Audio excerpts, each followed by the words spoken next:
Ladies and gentlemen, good morning. It is great to spend some time with you today. My name is Dallin, and this is the Haas Federal Advisors podcast and YouTube channel. Welcome. This is where we talk about your benefits, retirement, investments, taxes, all the things you need to get the most out of your federal FERS retirement. Today, we are actually not going deep, right? In lots of my videos, I say, okay, we're going deep today. Today, we're actually taking a step back. We're going to take a 10,000 foot view of your retirement, of your benefits, because sometimes that can be extremely helpful to give you perspective on all the main areas that when it comes to your retirement, what you need to know moving into, as we wrap up 2021, as we move into 2022, the things that you need to know moving forward. Now, if you're retiring in 2021, congrats on a great career. And good luck on the next phase of your life. If you're not, if you're retiring in 22 or later, definitely hang on and we're going to dig into your stuff today. And whenever we talk about the basics of your retirement as a FERS federal employee, the first question is the when question of when can you retire and get your full benefits? What types of retirement are there and when can you retire, right? And there's two different systems, really. There's nuances, but there's really two different systems. There's the system for traditional FERS employees, right?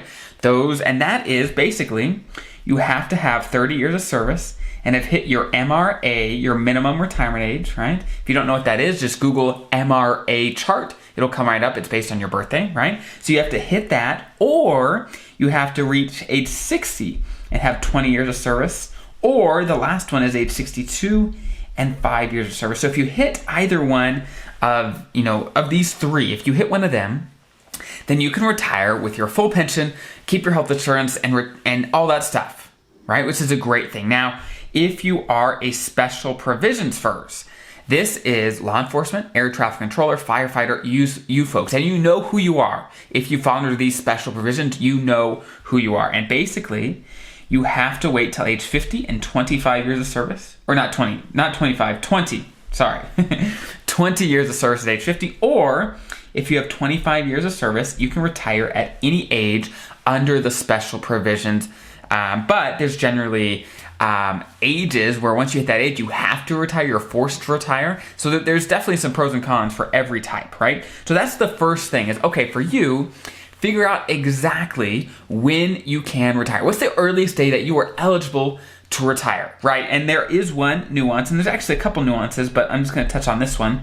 The MRA plus 10 retirement. So if you don't hit the criteria for any of the other retirement that I just mentioned, but you have met your minimum retirement age and you have at least 10 years of service, then you can retire right away and get your pension, keep your health insurance, and things like that, right? Now, there are different rules for keeping your health insurance, but in general, one of the criteria is hitting what they call an immediate retirement, basically being eligible for a pension right away.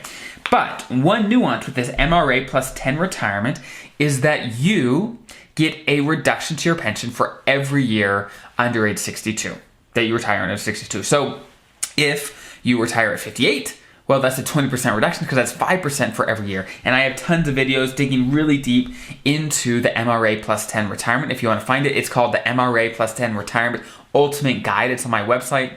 There's tons of information there. But today, I'm not going to dig deep, like I said. The goal of today is to really give you a broad overview of, okay, what does retirement look like? So once you have figured out when you can retire, okay, that is the first question you have to answer. When's the first time you're eligible to retire? The second question is, okay, what money, what income are you going to have in retirement? And is that enough for you?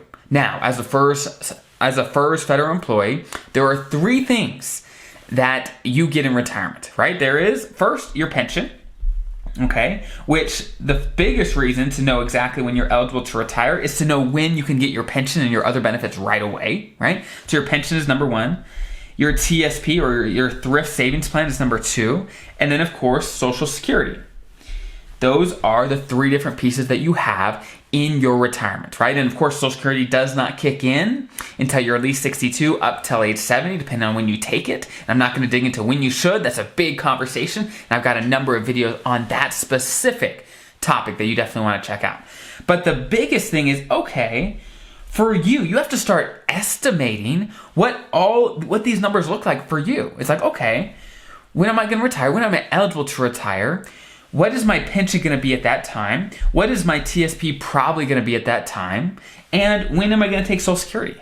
And once you start nailing down these numbers, that is when you are able to figure out for you, okay, is retirement doable right when I'm eligible? Or should I work longer? Or maybe you can retire sooner than you thought. The first step is you have to start running these numbers, right? You have to know, okay, what are these things going to be? Now, one of the most crucial pieces of this is when people start running these numbers, for example, for your pension.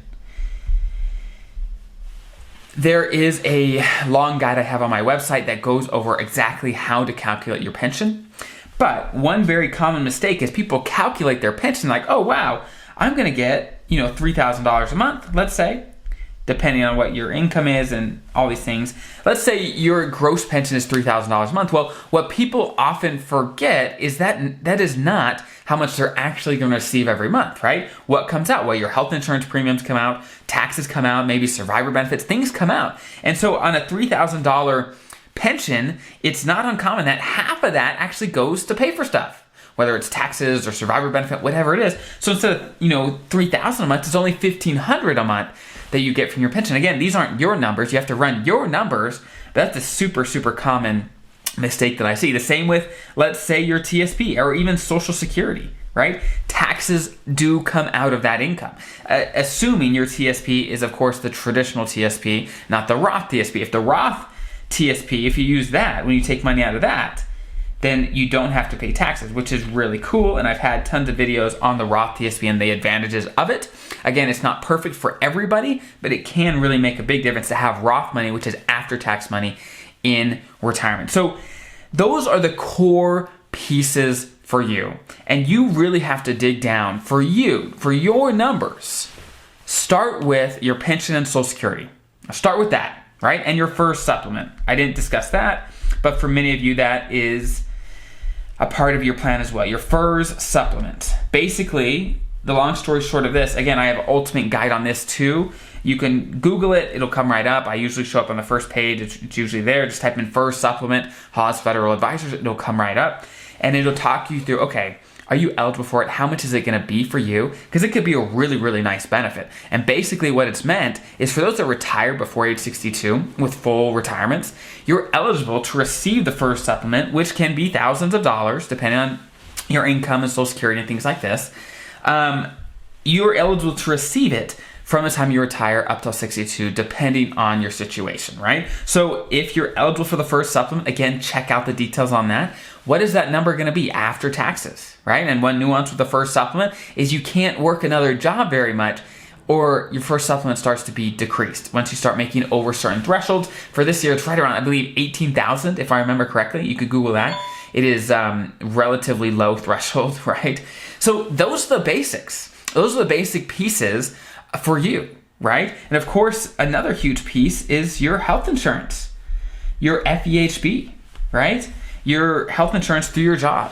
And honestly, this is right up there with your pension, your TSP as valuable. It is so, so, so valuable because it allows you to have an amount of security that you're going to have health insurance for the rest of your life, assuming you're eligible, right? And so you want to make sure that first you're in an FEHB plan that makes sense for you. And then when you turn 65, Medicare comes into play.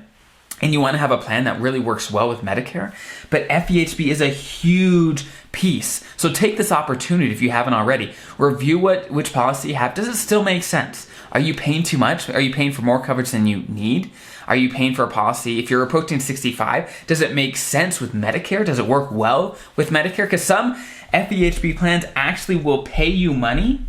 They will pay you money to be on Medicare. Some don't, some do. So if you get one that pays you, reimburses you, to be on Medicare, often your coverage is better with Medicare and the cost goes down because they reimburse you a piece of Medicare, right? So again, I'm not going to dig deep into any of these. I'm trying to give you an overview of all the different pieces you want to think about, right? Now, what about long-term care? Or in short, LTC, long-term care. right? The government does have long-term care insurance. It doesn't make sense for everyone. Again, I have a video specifically on that. But what's your plan for long-term care? What's your plan, right? Whether it's insurance or not, if you or your spouse needed to be in a nursing home, what is in place to make sure there's money there to cover it so that the other spouse is going to be okay, right? It's not going to suck all the funds out of your life, right? Or maybe you're single or whatever it is. What is there so that you can make sure you're going to be okay, right? That's a huge piece. What about life insurance, right? Through the government, you have FEGLI. Have you looked at that recently? What coverage do you have? How much is it? Is it enough? Are you paying too much? Often, as you age, FEGLI gets very expensive.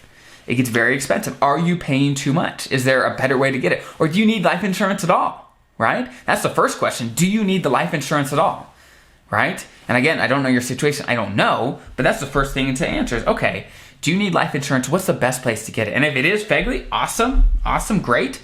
If it's not, if it's something else like WAEPA, W-A-E-P-A, I've talked about that before. It's another place for federal employees specifically to get good coverage, right? Then maybe it's that, right? These are all the things to think about when it comes to planning your retirement because you want to be confident. That is the biggest thing when it comes to retirement is that you want to be confident and comfortable in your retirement. That only happens though when you start figuring out all these pieces. When you start figuring out all these pieces for retirement and doing the things that you know you need to do now. Being on top of it, right? And even if you take all the things I'm talking about, it's a lot of things, right? Take it one step at a time. Right? And even a huge piece that comes into retirement planning is estate planning. Do you have the trusts and the wills and the beneficiaries and all these things in place so that no matter what happens, you and your family are taken care of? You have your ducks in a row. Okay? That is what it's all about when it comes to what we talk about here on the YouTube channel all the time. Are you prepared? Are you prepared? Do you know what the future is going to be? Right? And there's a lot of elements of the future we can't control. We can't control what the C fund does in the TSP, right? We can't control, in the short term, what the stock market does. We can't control what taxes, what the law changes to with taxes. We can't control any of that. But what can we control? We can control how much you save. We can control how much debt you have. You can control so many different elements of, okay, do you have your estate documents in place? Do you have the right life insurance? You can control how much you learn about these topics. There's so much we can control, and that's what we should focus on. Moving forward as we wrap up 2021 and move into a brand new year of 2022, let's do so being prepared, taking action in small steps, and whatever it is. I talked about tons and tons of topics here, tons of different things. Which of these do you not understand as well as you should, right? Maybe it's your TSP. Maybe you say, hey, I don't understand my TSP enough. I don't understand the investment. I don't understand what I'm doing. I need to research it a little more. I've got tons of videos on it. Check them out, right? Or maybe it's, hey, I really don't understand Social Security. Maybe on a basic level, but I really don't understand. I got tons of videos on it. Check it out. And there's tons of great resources online about Social Security, right? What about your pension? What about your health insurance? Do you understand these enough, right? Just baby steps. What is your weak spot and attack it? Make sure you understand it so that you, your family are going to be taken care of and you can move confident and prepared into the future. So I hope that was helpful. Have an incredible rest of your day. We'll see you guys next time.